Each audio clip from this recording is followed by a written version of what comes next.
नमस्कार दोस्तों, मैं विकास सिंह आपका रेडिक्स वेब एजुकेशन पे हार्दिक स्वागत करता हूं।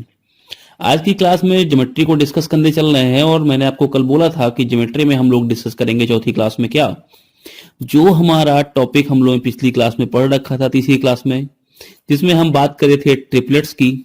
उन सारे ट्रिपलेट्स को आज अच्छे से समझेंगे कि ट्रिपलेट्स का इस्तेमाल कैसे कर सकते हैं, है ना।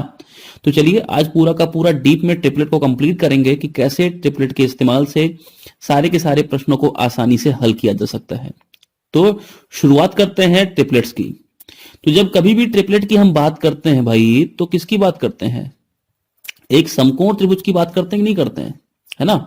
तो ट्रिपलेट के लिए सीधी सी बात है समकोण त्रिभुज। तो एक त्रिभुज ऐसा जिसमें एक कोण कैसा हो, 90 डिग्री हो। तो 90 डिग्री के सामने वाला कोण, जो सामने वाली भुजा होती है, उसको क्या बोलते हैं? कर्ण कहते हैं कि नहीं कहते हैं, है ना। क्या बोलते हैं? हाइपोटेन्यूज। ठीक है। जिस कोण की बात करते हैं उसके सामने वाली भुजा, मान लो हमने इस कोण की बात की, इसके सामने वाली भुजा ये कौन सी हो गई? ये लंब हो गई। और ये जो तीसरी भुजा हमारी है, ये क्या हो जाएगी? हमारी आधार हो जाएगी। ठीक है। तो पाइथागोरस प्रमेय क्या कहती है? कहती तो है कि ये जो कर्ण है, कर्ण का वर्ग ये बराबर होगा लंब के वर्ग के और प्लस आधार के वर्ग के। यही पाइथागोरस प्रमेय है। इसका मतलब कि इन तीन भुजाओं में एक तरह का रिलेशन बता रही है ये पाइथागोरस प्रमेय। ठीक है। तो इसी के बेस पर हमने ट्रिपलेट्स बनाए हैं, है ना। और क्या ट्रिपलेट रखे हैं? यानी कि जो ट्रिपलेट्स हैं वो कुछ और नहीं, वो क्या है? वो रेशियो फॉर्म है। ये ट्रिपलेट्स क्या है? ये रेशियो फॉर्मेट है।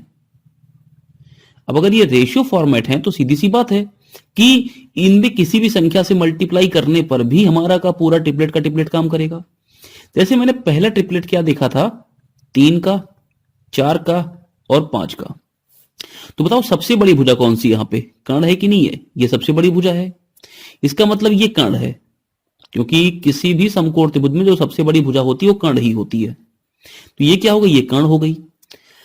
अब भैया अगर ये कर्ण है तो कर्ण भाई साहब का वर्ग बराबर होना चाहिए 3 के वर्ग और 4 के वर्ग के। तो देखो ये हो गया 25, ये 9 और ये 16, 16 9 25 हो रहा है बराबर, है ना। चलो मैं इसमें 2 से गुणा कर देता हूं, तो देखो क्या बनता है। 3 दूना 6, 4 दूना 8 और 5 दूना 10। तो ये हमारा एक ट्रिपलेट और तन के तैयार हो गया 6 8 10 का। अब चेक कर लो, ये कर्ण है तो कर्ण का वर्ग कितना हो गया? 100। ये दोनों लंब और आधार, तो 8 का वर्ग 64 और 6 का वर्ग 36। जरा दोनों को जोड़ो, बताओ ये बराबर हो रहा है कि नहीं हो रहा है? तो किसी भी संख्या से गुणा करो बराबर होगा, है ना। अब फर्क क्या पड़ता है? देखो एक बात और जरा ध्यान रखो। ऐसा नहीं है कि हम कभी भी कोई भी हमें त्रिभुज दे दे, बोले अब हमसे कुछ नहीं बोल रहा वो त्रिभुज के बारे में कि वो समकोण है कि कैसा है।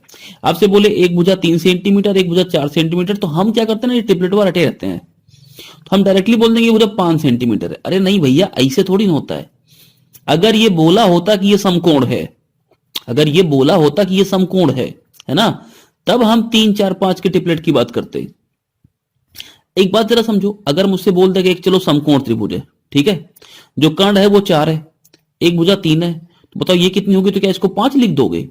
अरे क्या कर्ण से बड़ी ये भुजा हो सकती है? नहीं हो सकती ना।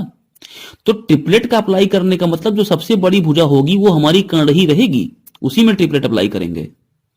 हाँ, वो आपसे ऐसा बोले कि किसी समकोण त्रिभुज में लंब 3 सेंटीमीटर, आधार 4 सेंटीमीटर है, तब वो बोल देंगे हाँ कर्ण जो होंगे वो 5 होंगे। या वो बोल दे किसी समकोण त्रिभुज में कर्ण जो है वो 10 सेंटीमीटर है, लंब जो है वो 8 सेंटीमीटर है, तब हम बोल देंगे हाँ आधार 6 सेंटीमीटर होगा। क्योंकि भाई ये 3 का डबल है, ये 5 का डबल है, ये 4 का डबल है, तो ये 3 का डबल होगा, तभी तो 3 4 5 का रेशियो बनेगा। तो 5 वाली भुजा ट्रिपलेट पे तब आएगी सबसे बड़ी वाली जब वो कर्ण बनेगी। बात समझ रहे हो कि नहीं समझ रहे हो? ऐसा नहीं कि बोल दे कि कोई भी त्रिभुज इसमें से कर्ण जो है मेरा 4 सेंटीमीटर है, एक भुजा 3 सेंटीमीटर है, बताओ आधार कितना होगा? तो आप 3 4 5 का ट्रिपलेट लगा दो, बोलो 5 हो जाएगी। अरे ऐसे कैसे हो जाएगी 5? कर्ण सबसे बड़ी भुजा होती है, तो 4 से बड़ी तो ये हो ही नहीं सकती ऐसे भी। तब ये ट्रिपलेट यहां नहीं लगेगा। ट्रिपलेट के लिए फिर हमें क्या करना पड़ा? 3 4 5 का मतलब क्या? कर्ण सबसे बड़ी भुजा है, कर्ण ही 5 होगी, है ना। और क्या कर सकते हैं यहां पे, जरा समझो इस बात को।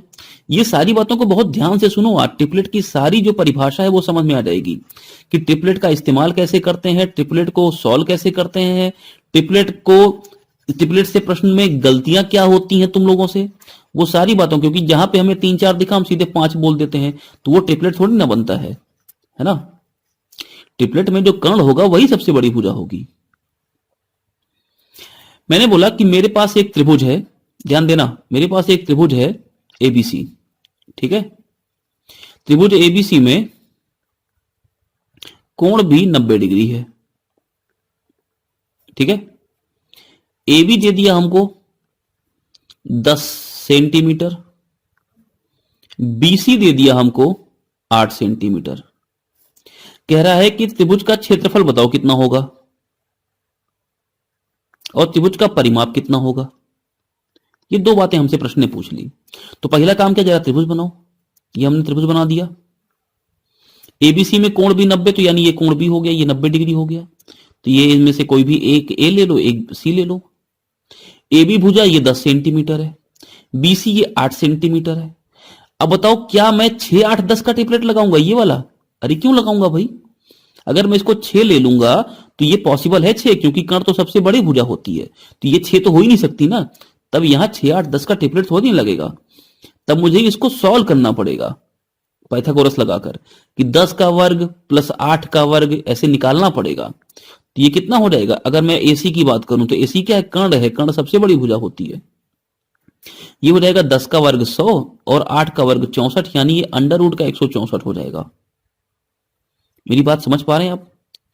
तो जब क्षेत्रफल निकालेंगे तो क्षेत्रफल तो हालांकि मेरा निकल जाता है यहीं से, 1/2 गुणे लंब और गुणे आधार। यहां से मेरा क्षेत्रफल आ गया, ये क्षेत्रफल हो गया। जब परिमाप निकालेंगे तो परिमाप में तीनों को जोड़ना पड़ेगा, 10 8 18 और प्लस अंडर रूट 164, है ना। तो ऐसे किया जाता है काम ट्रिपलेट्स पे। ये नहीं कि जहां दिखा ट्रिपलेट वहां सीधा सीधा लगा दिया। ट्रिपलेट का फायदा क्या होता है ये जरा समझने वाली बात है। देखो, जैसे मान लो हमसे बोल दिया कि एक त्रिभुज हमारे पास है एबीसी, त्रिभुज एबीसी। इस त्रिभुज एबीसी में कोण भी जो है वो 90 डिग्री है, ठीक है। एसी भुजा हमको दे रखी है 6 सेंटीमीटर, ठीक है। बीसी भुजा दे रखी है 4.8 सेंटीमीटर और हमसे बोल रहा त्रिभुज का क्षेत्रफल निकाल दो, बताओ कितना होगा। तो पहले क्या करेंगे, त्रिभुज बना लेंगे ऐसा, ये बन गया। कोण भी 90 है तो ये ए हो गया, ये बी हो गया और ये सी हो गया, ये कोण भी हो गया। एसी दे रखा 6 सेंटीमीटर यानी कर्ण दे रखा 6, बीसी 4.8 तो बीसी ये 4.8 हो जाएगा। क्षेत्रफल निकालने के लिए क्या चाहिए होता है, 1/2 गुणे आधार कितना है, बीसी है, और गुणे ऊंचाई कितनी है, ए बी है। तो यहां से निकालेंगे हम त्रिभुज का क्षेत्रफल। क्या निकालेंगे, त्रिभुज का क्षेत्रफल। बीसी हमें पता है, ए बी निकालना पड़ेगा। तब ए बी निकालने के लिए हम पाइथागोरस का इस्तेमाल करेंगे। हम क्या बोलेंगे कि भाई ए बी कितना हो जाएगा, ये हो जाएगा कर्ण का स्क्वायर माइनस कर देंगे 4.8 का स्क्वायर। तो ये इतना आसान नहीं रह जाएगा करना, है ना। अब ट्रिपलेट्स कैसे लगाते, देखो हमें कर्ण दिया है, एक भुजा दी है, तो अब दोनों का अनुपात ले लो। अगर 10 से गुणा करनी तो ये 48 60 हो जाएगा। 12 से काट दो, 12 चौका 48, 12 पंचे 60। तो देखो 4 5 का रेशियो बन रहा है। ये 5 सबसे बड़ी भुजा है, कर्ण है ही भी 6 वाली। इसका मतलब 5 में किससे गुणा किया गया है जो 6 बन गया, तो बोलोगे भाई 1.2 से गुणा किया गया होगा। इसका मतलब ये आधार में भी 1.2 से गुणा किया होगा, तभी तो 4.8 बना। तो भाई ये 3 4 5 का रेशियो बनता है ना, तो ये आप डायरेक्टली बोल दोगे कि ये 3 में गुणा हुआ होगा 1.2 का, तब ये 3.6 होगी। तब मैं इसको डायरेक्ट बोल सकता हूं कि 1.6। मुझे ये करने की जरूरत पड़ेगी पाइथागोरस लगाने की। तो पाइथागोरस का शॉर्ट फॉर्म है ट्रिपलेट। तब मैं क्या बोलूंगा, 3.6 है। ये कैसे है भाई, इसमें क्या किया गया, ये 5 गुणे 1.2 है, ये 4 गुणे 1.2 है। तो देखो ये 5 कर्ण 4 आधार, तो ये 3 रेशियो होगा क्योंकि ये 90 डिग्री है। ये 3 रेशियो होगा तो सब में 1.2 से गुणा हो रहा है, तो इसमें भी 1.2 से गुणा होगा, तब ये 3.6 हो जाएगा। तो मैं डायरेक्टली बोल सकता हूं कि बीसी मेरा कितना है यहां पे 4.8 और ये ए बी कितना है 3.6 और बटे 2। तब ये मेरे प्रश्न का डायरेक्ट उत्तर हो जाएगा, वरना इसको करने में टाइम लग जाएगा। बोलो बात समझ में आ रही है?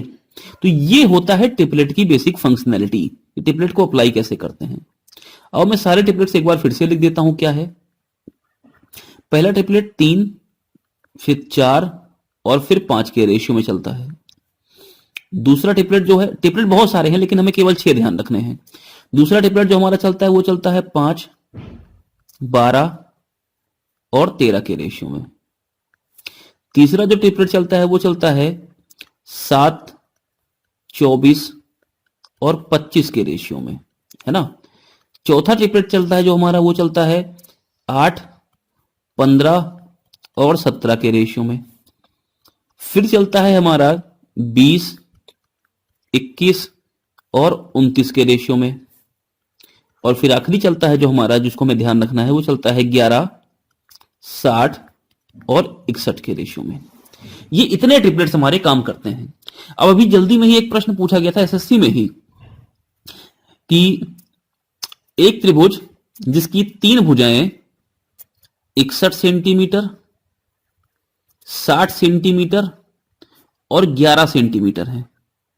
एक त्रिभुज की 3 भुजाएं हमें दे रखी हैं 61, 60 और 11 सेंटीमीटर। त्रिभुज का क्षेत्रफल पूछ लिया है, क्या होगा।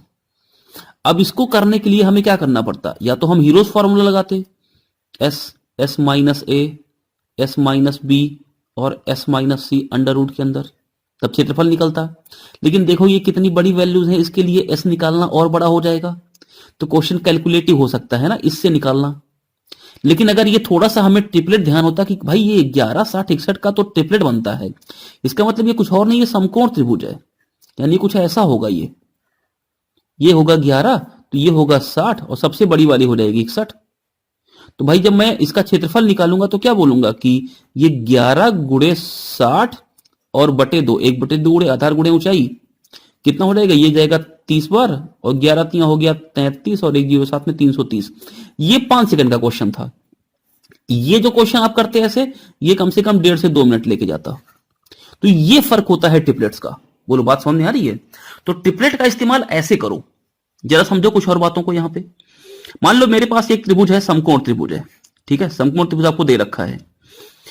बोल दिया कि जो कर्ण है वो हमारा है 2.6 सेंटीमीटर, ठीक है।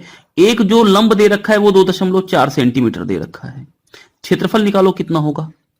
तब आप क्या करोगे, पाइथागोरस लगाओगे। यहां पे क्या बोलोगे, पाइथागोरस से आप ये वाली भुजा निकालोगे x, तो बोलोगे भाई एक्स स्क्वायर बराबर हो जाएगा 2.6 का वर्ग माइनस 2.4 का वर्ग। तो यहां से x निकालोगे तो ये कैलकुलेशन दिख रही कि नहीं दिख रही है। इस कैलकुलेशन को अवॉइड कौन करेगा, ट्रिपलेट। जरा इनमें रेशियो निकालो पहले। ये कर्ण सबसे बड़ी भुजा है और ये 2.4 हमारी कोई भी भुजा हो सकती है।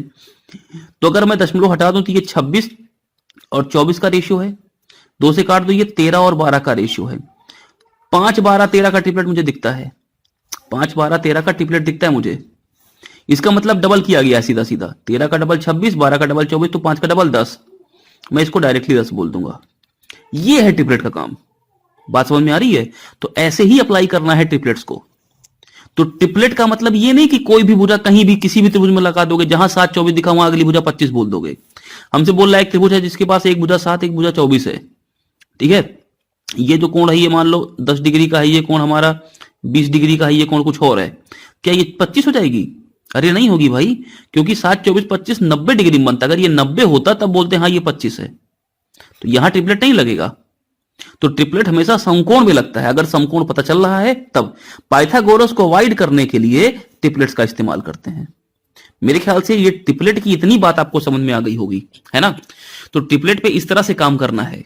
अब जैसे मान लो अगर मैं आपको सीधे सीधे बोल दूं, एक हमारे पास एक त्रिभुज है जिसकी एक भुजा 5.8 सेंटीमीटर है, दूसरी भुजा हमारी चल रही है 4 सेंटीमीटर और तीसरी भुजा है 4.2 सेंटीमीटर। त्रिभुज का क्षेत्रफल निकालो। तो क्षेत्रफल कैसे निकालोगे, ऐसे निकाल लोगे? नहीं, लंबा पड़ेगा। जरा 10 से गुणा करो, इनको जरा इजी करो पहले। तो ये 58, ये 40 और ये 42। 2 से डिवाइड करो, ये 29, ये 20 और ये 21। 20, 21, 29 का ट्रिपलेट बनता है, ये हमें पता है। बनता है कि नहीं बनता है? अगर 20, 29 और 21 का ट्रिपलेट बनता है तो सीधी सी बात है, ये जो हमें दिया गया है भुजाएं ये समकोण वाली होंगी। तो ये तो कर्ण हो गया, कर्ण को तो चाहिए नहीं हमें। इन दोनों का मल्टीप्लाई बाई 2, ये आधार ये ऊंचाई, आधार गुणे ऊंचाई और बटे 2, 4 गुणे 4.2 बटे 2, ये हमारा आंसर हो जाएगा क्षेत्रफल का।